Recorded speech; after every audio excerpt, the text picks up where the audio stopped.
ತಮಿಳುನಾಡಿನಲ್ಲಿ ಇತಿಹಾಸ ಸೃಷ್ಟಿಸಿದ ಚಿತ್ರನಟ ವಿಜಯ್.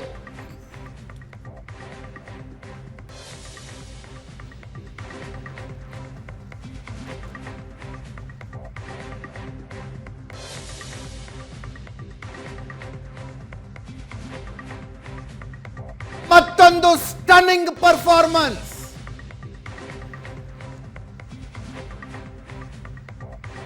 ಚಿತ್ರನಟ ವಿಜಯ್ ತಮಿಳುನಾಡಿನಲ್ಲಿ ಸ್ಪರ್ಧಿಸಿದ ಮೊಟ್ಟ ಮೊದಲ ಚುನಾವಣೆಯಲ್ಲೇ ಅತಿ ದೊಡ್ಡ ಪಕ್ಷವಾಗಿ ಹೊರಹೊಮ್ಮಿದ್ದು ಮಾತ್ರ ಅಲ್ಲ, ಮೆಜಾರಿಟಿಗೆ ಕೇವಲ 10 ಸ್ಥಾನಗಳ ಕೊರತೆ.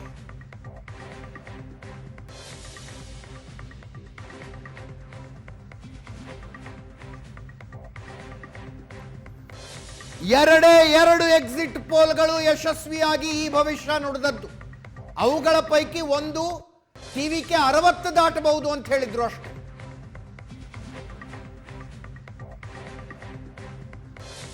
ಉಳಿದೆಲ್ಲ ಪೋಲ್ಸ್ಟರ್ಗಳು, ಎಲೆಕ್ಷನ್ ಎಕ್ಸ್ಪರ್ಟ್ಗಳು ಟಿವಿಕೆಗೆ ಮ್ಯಾಕ್ಸಿಮಮ್ 30 ಅಂತಿದ್ರು.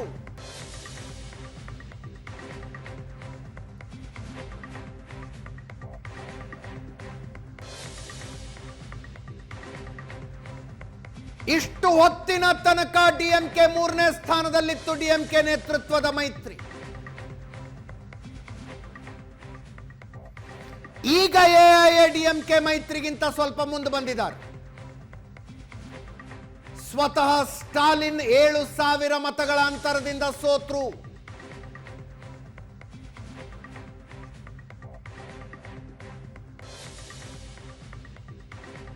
ಉದಯನಿಧಿ ಗೆದ್ದಿದ್ದಾರೆ, ಅವರ ಮಗ ಗೆದ್ದಿದ್ದಾರೆ. ಬಟ್ ಸ್ಟಾಲಿನ್ ಸೋತ್ರು.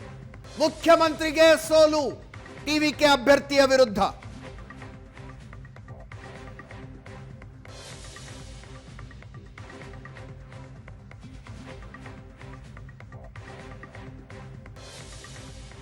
ಸಿನಿಮಾ ಸ್ಟೋರಿನೇ ಇದ್ದಂಗಿದೆ ಇದು.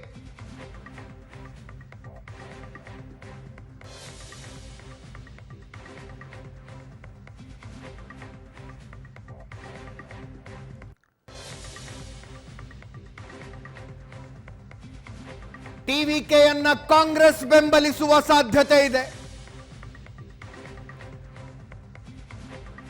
ಕಾಂಗ್ರೆಸ್ ಮತ್ತು ಬೇರೆ ಸಣ್ಣ ಪುಟ್ಟ ಪಕ್ಷಗಳ ಬೆಂಬಲದೊಂದಿಗೆ ಮೈತ್ರಿ ಸರ್ಕಾರ ರಚಿಸಿ ವಿಜಯ್ ಮುಖ್ಯಮಂತ್ರಿಯಾಗುವುದು ಬಹುತೇಕ ಖಚಿತ. ಕೊಳತ್ತೂರು ಕ್ಷೇತ್ರದಲ್ಲಿ ಸ್ವತಃ ಸ್ಟಾಲಿನ್, ಮುಖ್ಯಮಂತ್ರಿ ಸ್ಟಾಲಿನ್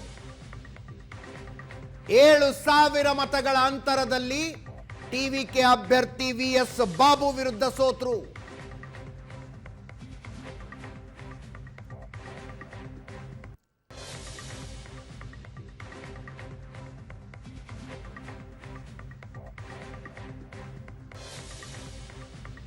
ಪ್ರಶಾಂತ್, ಒಂದು ಕುತೂಹಲ, ಈ ವಿಜಯ್ ಕಾಂಗ್ರೆಸ್ನ ಬೆಂಬಲದೊಂದಿಗೆ ಸರ್ಕಾರ ರಚಿಸುವುದಾದರೆ ಕೇಂದ್ರದಲ್ಲಿ ಇವರಿಗಿರುವಂಥ ಮೈತ್ರಿ, ಡಿಎಂಕೆ ಕಾಂಗ್ರೆಸ್ ಮೈತ್ರಿ ಏನು ಹೆಚ್ಚು ಕಡಿಮೆ ಆಗೋದಿಲ್ವಾ? ಅಂದರೆ ಏನು ಫರಕ್ ಬೀಳೋದಿಲ್ವಾ ಅಂತ?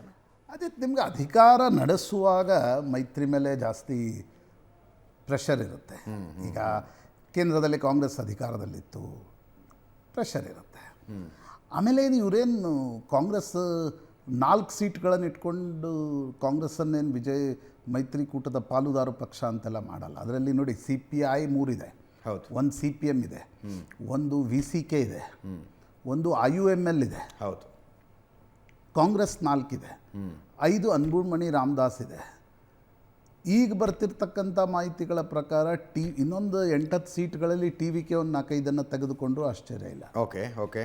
ಸೊ 107 ಬಂದ ಮೇಲೆ ಟಿವಿಕೆ ಯಾವ ಅಂದರೆ ಸಣ್ಣ ಪಕ್ಷಗಳನ್ನೊಂದು ಕಾಬಲ್ ಮಾಡಿಕೊಂಡು ಒಂದು ಅಧಿಕಾರವನ್ನು ನಡೆಸ್ತಕ್ಕಂಥ ಸಾಧ್ಯತೆಗಳು ಜಾಸ್ತಿ ಅಂತ ನನಗನ್ಸುತ್ತೆ. ಎಸ್.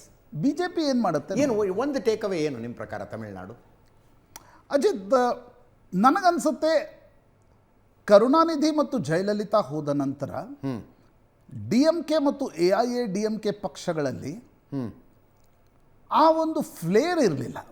ಎಸ್, ಪ್ರಾಯಶಃ that is the single biggest ಕಾರಣ ಅಂತ ನನಗನ್ಸುತ್ತೆ. DMK 5 ವರ್ಷಗಳ ಆಡಳಿತ ವಿರೋಧಿ ಅಲೆಯನ್ನು ಎನ್ಕ್ಯಾಶ್ ಮಾಡ್ಕೊಳ್ಳೋದಕ್ಕೆ ಏನೂ ಇರಲೇ ಇಲ್ಲ ಇವ್ರ ಹತ್ರ. ಇರಲಿಲ್ಲ.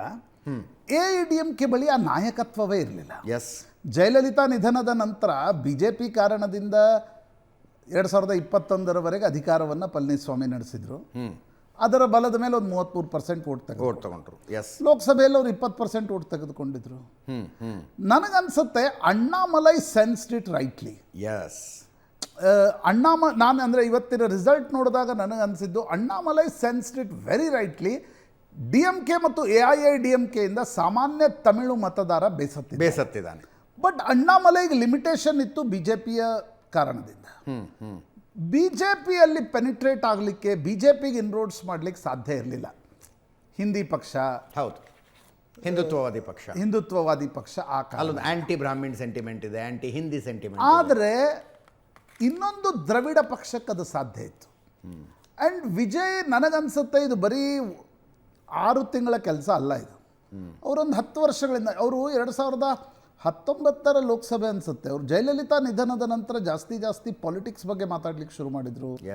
ಅವರ ಫ್ಯಾನ್ಸ್ ಕ್ಲಬ್ಗಳನ್ನು ತುಂಬ ಸಿಸ್ಟಮ್ಯಾಟಿಕ್, ಅವ್ರದ್ದು 86,000 ಫ್ಯಾನ್ಸ್ ಕ್ಲಬ್ಗಳಿವೆ ಅಂತೆ. ಅದನ್ನು ಬಹಳ ಚೆನ್ನಾಗಿ, ಈಗ ನಾವು ಗೆದ್ದ ಮೇಲೆ ಎಲ್ಲವನ್ನ ಹೇಳ್ತೀವಿ, ಚೆನ್ನಾಗಿ ಬಳಸ್ಕೊಂಡ್ರು. ಬಟ್ ಪೊಲಿಟಿಕಲ್ ಅವ್ರಿಗೂ ನನಗನ್ಸುತ್ತೆ ಒಂದು ದೊಡ್ಡ single biggest contributor is Jayalalithaa ಮತ್ತು ಕರುಣಾನಿಧಿ ಪಿಕ್ಚರಲ್ಲಿ ಇಲ್ಲದೆ ಇರೋದು. ಯಾಕಂದರೆ ಅಣ್ಣಾದೊರೈ, MG ರಾಮಚಂದ್ರನ್, ಕರುಣಾನಿಧಿ, ಜಯಲಲಿತಾ, ಅದಾದ ನಂತರ MK ಸ್ಟಾಲಿನ್ ಅಧಿಕಾರಕ್ಕೆ ಬಂದರು. ಇದೇ ಕಾರಣದಿಂದ ಬಂದರು, ಯಾರೂ ಆಲ್ಟರ್ನೇಟಿವ್ ಇರಲಿಲ್ಲ, ಟೀನಾ ಫ್ಯಾಕ್ಟರ್ ಇತ್ತು. ಬಟ್ ಈಗ ನನಗನ್ಸುತ್ತೆ DMK ಮತ್ತು ಇವತ್ತು ನಾವು ಗ್ಯಾರಂಟಿಗಳ ಬಗ್ಗೆ ಮಾತಾಡ್ತಿದ್ದೀವಿ ಅಜಿತ್, ಬೇರೆ ಬೇರೆ ರಾಜ್ಯಗಳಲ್ಲಿ ನಾವು ಮಾತಾಡ್ತಿದ್ದೀವಿ. ಅದು ತಮಿಳ್ನಾಡಲ್ಲಿ ಒಂದು ಪೀಕಿಗೆ ಹೋಗ್ಬಿಟ್ಟಿದೆ. ಅದು ವೆಲ್ಫೇರ್ ಅನ್ನೋದು ಪೀಕಿಗೆ ಹೋಗ್ಬಿಟ್ಟಿದೆ. ಕಲರ್ TV ಕೊಡ್ತೀವಿ ಅನ್ನೋದ್ರಿಂದ ಹಿಡಿದು ಫ್ರಿಜ್ ಕೊಡ್ತೀವಿ, ನೀವು 2,000 ಕೊಟ್ಟರೆ ನಾನು 2,100 ಕೊಡ್ತೀವಿ ಅನ್ನೋದು ತಮಿಳ್ನಾಡಲ್ಲಿ ಅದು ಏನು ಕ್ಯಾಚ್ ಆಗುತ್ತೆ ಅಂತ ಅನಿಸ್ತಾ ಇಲ್ಲ. ಅದು ಒಂದು ಪೀಕಿಗೆ ಹೋಗಿದೆ. ಎರಡೂ ಪಕ್ಷಗಳಲ್ಲಿ ಭಿನ್ನತೆ ಏನಿಲ್ಲ, DMK ಮತ್ತು AIADMK. ಅದು ಒಂದು ಪೀಕಿಗೆ ಹೋಗಿದೆ. ಮೂರನೇದು ವಿಜಯರ ವೆಲ್ ಕ್ಯಾಲ್ಕುಲೇಟೆಡ್ ಸ್ಟ್ರಾಟರ್ಜಿ ನನಗನ್ಸೋದು, ಅವರು ಕಾಂಗ್ರೆಸ್ ಜೊತೆ ಹೋಗಲಿಲ್ಲ, BJP ಜೊತೆನೂ ಹೋಗಲಿಲ್ಲ, ಅವ್ರು DMK ಜೊತೆ ಹೋಗಲಿಲ್ಲ, ಅವ್ರು AIADMK ಜೊತೆನೂ ಹೋಗಲಿಲ್ಲ. ಅಂದರೆ ವಿಜಯ್ ಈ ಮೆಸೇಜನ್ನು ಪಾಸ್ ಮಾಡುವಲ್ಲಿ ಯಶಸ್ವಿ ಆದರು. ನಾನು ಯಾವುದೇ ಎಸ್ಟಾಬ್ಲಿಷ್ಡ್ ಪಾರ್ಟಿಗಳ ಜೊತೆ, ಬಟ್ ಕಾಂಗ್ರೆಸ್ ಜೊತೆ ಮೈತ್ರಿ ಒಂದು ಪ್ರಯತ್ನ ಮಾಡಿದ್ರು. ಕಾಂಗ್ರೆಸ್ ಪ್ರಯತ್ನ ಮಾಡ್ತು, ಕಾಂಗ್ರೆಸ್ ಪ್ರಯತ್ನ ಮಾಡ್ತು, BJPನೂ ಪ್ರಯತ್ನ ಮಾಡ್ತು. ಬಟ್ ಅವ್ರು ಕೇರ್ಫುಲಿ ಎಲ್ಲೂ ಆ ಮೈತ್ರಿ ಒಳಗಡೆ ಹೋಗಲಿಲ್ಲ. ನನಗನ್ಸುತ್ತೆ ನೀವು ಇಲೆಕ್ಷನ್ಗೆ ಹೋಗುವಾಗ ಎಸ್ಟಾಬ್ಲಿಷ್ಡ್ ಅದನ್ನು ಭಾಳ, ಅದು ಪಟ್ಟಭದ್ರ ಅನ್ನೋದು ಭಾಳ ದೊಡ್ಡ ಶಬ್ದ ಆಗಿಬಿಡುತ್ತೆ. ಈ ಎಸ್ಟಾಬ್ಲಿಷ್ಡ್, ನಾನು ಕನ್ನಡ ಶಬ್ದ ತೋಚ್ತಾ ಇಲ್ಲ, ಬೇರು ಬಿಟ್ಟಿರುವ ಮತ್ತು ಜನ ನೋಡಿ ಸುಸ್ತಾಗಿರುವ ಪಕ್ಷಗಳ ಜೊತೆ ಅವ್ರು ಹೋಗಲಿಲ್ಲ. ಒಂದು ಫ್ರೆಶ್ ಏರ್ ತಮಿಳ್ನಾಡಿನ ಜನರಿಗೆ ಬೇಕಿತ್ತು ಅನಿಸುತ್ತೆ. ಬಟ್ ಅದು ತಮಿಳ್ನಾಡಿನ ಅದು DNA ಇದೆ. ಅದು ಫಿಲ್ಮ್ ಮಾರ್ಗದ ಮೂಲಕ ಬಂದರೆ ಅವ್ರು ಬೇಗ ಅಪ್ಕೊಳ್ತಾರೆ. ಹೌದು, ಅವ್ರಿಗೊಂದು ಇರ್ತಕ್ಕಂಥ ಸೆಲೆಬ್ರಿಟಿ ಸ್ಟೇಟಸ್ ಇರ್ಬೋದು, ಫ್ಯಾನ್ ಕ್ಲಬ್ ಇರ್ಬೋದು. ಕರೂರ್ ಇನ್ಸಿಡೆಂಟ್ ನೋಡಿ, ಹೌದು, ಕಾಲ್ ತುಳಿತದ ಪ್ರಕರಣದ ನಂತರ ಮಾಧ್ಯಮಗಳು ಮುಗಿಬಿದ್ವು. ವಿಚ್ಛೇದನದ ಪ್ರಕರಣದ ಅವ್ರ ಹೆಂಡತಿ ಏನೋ ಒಂದು ಅರ್ಜಿ ಕಳಿಸಿದ್ರು, ಮಾಧ್ಯಮಗಳು ಮುಗಿಬಿದ್ವು. ಅವರೆಲ್ಲೂ ಮಾತಾಡಲಿಲ್ಲ. ಅವರು ಎಲ್ಲ ಊರುಗಳ ಫ್ಯಾನ್ ಕ್ಲಬ್ಗಳನ್ನು ಮನೆಗೆ ಕರೆಸ್ಕೊಂಡ್ರಂತೆ, ಒಬ್ಬೊಬ್ಬರ ಜೊತೆ ಮಾತಾಡಿದ್ರಂತೆ. ಅಂದರೆ ಈಗ ಗೆದ್ದ ಮೇಲೆ ಅವೆಲ್ಲ ಸುದ್ದಿಗಳು ಹೊರಗಡೆ ಬರ್ತಾ ಇವೆ. ಇಲ್ಲದೆ ಹೋದರೆ ಬರೀ ಸಿನಿಮಾ ನೋಡ್ಕೊಂಡು ಜನ this is a wonderful calculated strategy. ಆಮೇಲೆ ನಮ್ಮ ಫೇಲ್ಯೂರು ಇದೆ ಅದರಲ್ಲಿ.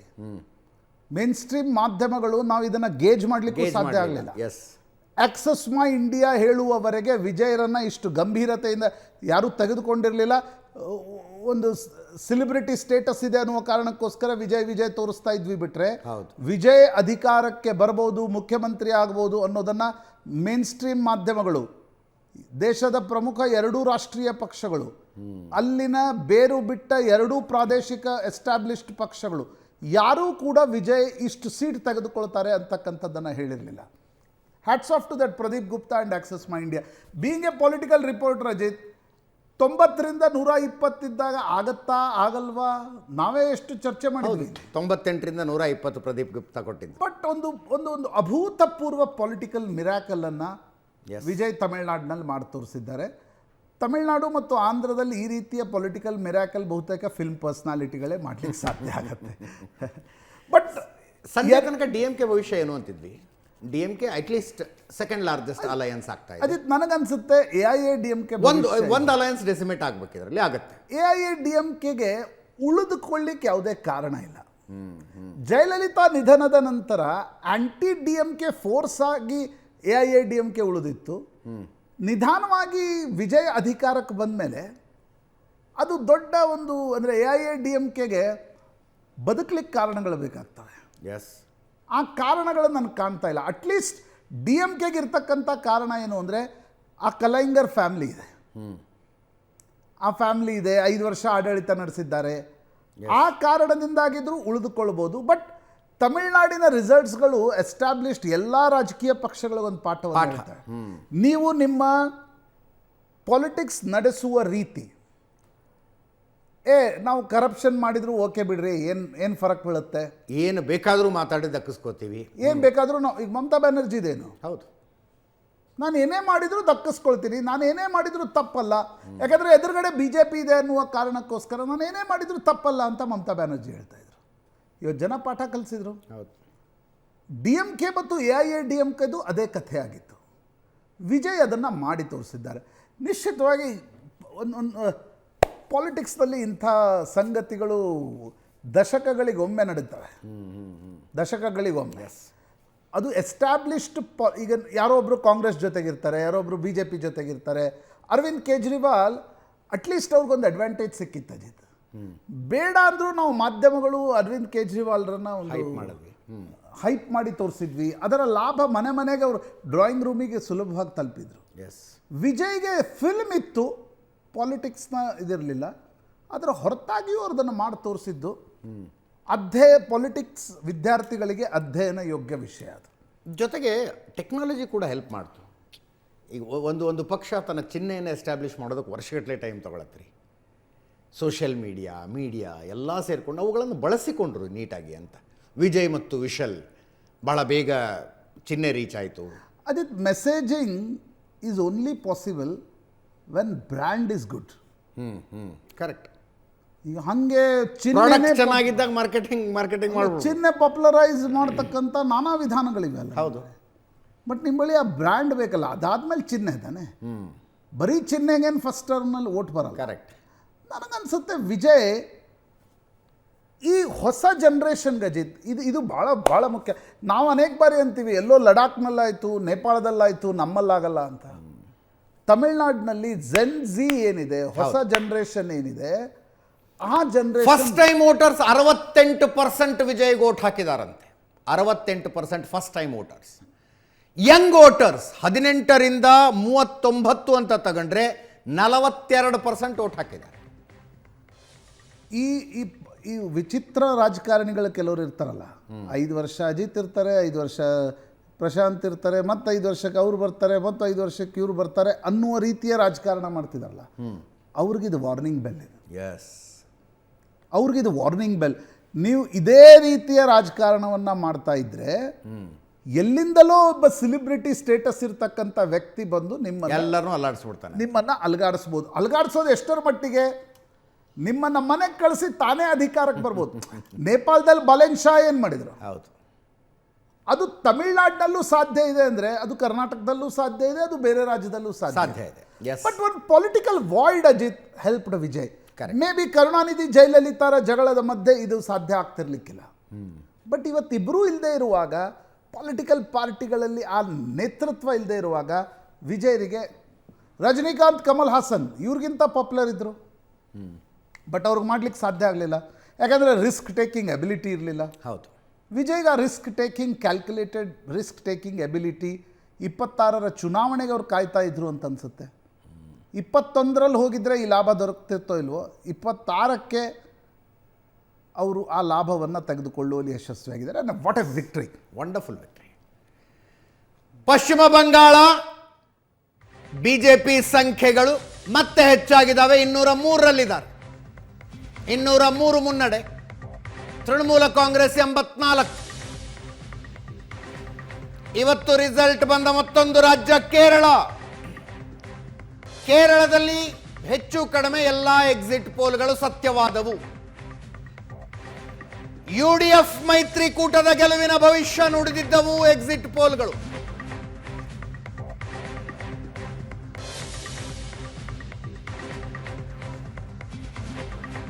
UDF 90, LDF 35, BJP 3.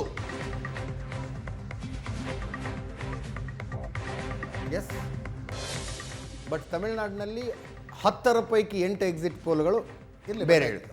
Serious exit ಪೋಲ್ಗಳನ್ನು ನಡೆಸುವ ಟುಡೇಸ್ ಚಾಣಕ್ಯ ಮತ್ತು axis my India predicted right. Yes, axis my ಇಂಡಿಯಾದವರು ಪಶ್ಚಿಮ ಬಂಗಾಳದ ನಂಬರ್ಸ್ ಕೊಡಲಿಲ್ಲ. ಅವ್ರು ಹೇಳಿದ್ದು 70% ರೆಸ್ಪಾಂಡೆಂಟ್ಸ್ ಹೇಳೋದಕ್ಕೆ ತಯಾರಿಲ್ಲ ತಾವು ಯಾರಿಗೆ ಓಟ್ ಹಾಕಿದ್ದಾರೆ, ಅಷ್ಟು ಭಯ ಇದೆ ಅಂತ. ಭಯ ಇದೆ ಅಂದಾಗಲೇ ಗೊತ್ತಾಯ್ತು ಯಾರು ಭಯ ಇರೋದಕ್ಕೆ ಸಾಧ್ಯ ಪಶ್ಚಿಮ ಬಂಗಾಳದಲ್ಲಿ ಅಂತ. ಕೇರಳಂನ ಸಂಖ್ಯೆಗಳನ್ನು ನೋಡ್ತಾ ಇದ್ದೀರಿ. 71 ಮ್ಯಾಜಿಕ್ ನಂಬರ್ ಇಲ್ಲಿ. ಯುಡಿಎಫ್ 89. 10 ವರ್ಷಗಳ ಆಡಳಿತ ವಿರೋಧಿ ಅಲೆಯನ್ನ ಎನ್ಕ್ಯಾಶ್ ಮಾಡಿಕೊಳ್ಳುವಲ್ಲಿ ಕಾಂಗ್ರೆಸ್ ನೇತೃತ್ವದ ಮೈತ್ರಿ ಯಶಸ್ವಿಯಾಗಿದೆ. 40% ಮತಗಳನ್ನು UDF ಪಡೆದಿದ್ರೆ 29% LDF. NDA 12%.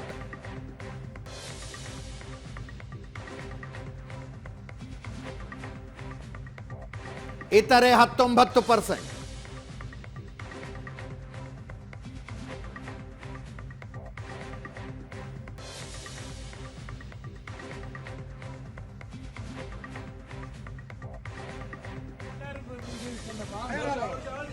Zameer Ahmed ಖಾನ್ರನ್ನ ಅಭಿನಂದಿಸುತ್ತಿರುವ ಅಭಿಮಾನಿಗಳು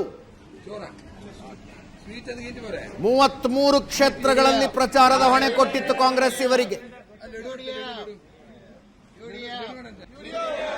ಕೇರಳದ ಪ್ರಚಾರದಲ್ಲಿ ಬ್ಯುಸಿಯಾಗಿದ್ದಕ್ಕೆ ದಾವಣಗೆರೆ ದಕ್ಷಿಣಕ್ಕೆ ಒಂದೇ ದಿವಸ ಬಂದೋಗಿದ್ರು. ಆದ್ರೂ ಕಾಂಗ್ರೆಸ್ ಗೆಲ್ತು.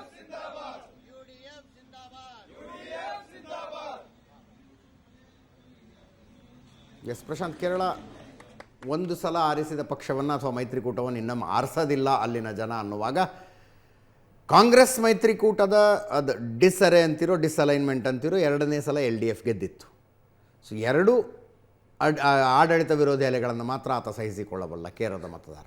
ಅದೇ ತನಕ ಕಾಂಗ್ರೆಸ್ನ ಆಗಿನ ಸೋಲಿಗಿಂತ ಪಿನರೈ ವಿಜಯನ್ ನಾಯಕತ್ವ ಗಟ್ಟಿ ಆರ್ಗನೈಸೇಷನ್ ಆ ಕಾರಣದಿಂದ LDF ಕಳೆದ ಬಾರಿ ಮತ್ತೊಮ್ಮೆ ಗೆದ್ದಿತ್ತು.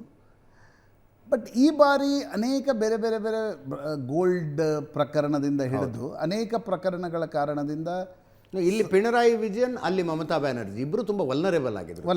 ಎಸ್, ಸೊ ಅದರ ನಷ್ಟ LDF ಆಗೋದು ಬಹುತೇಕ ಸ್ಥಳೀಯ ಸಂಸ್ಥೆಗಳು.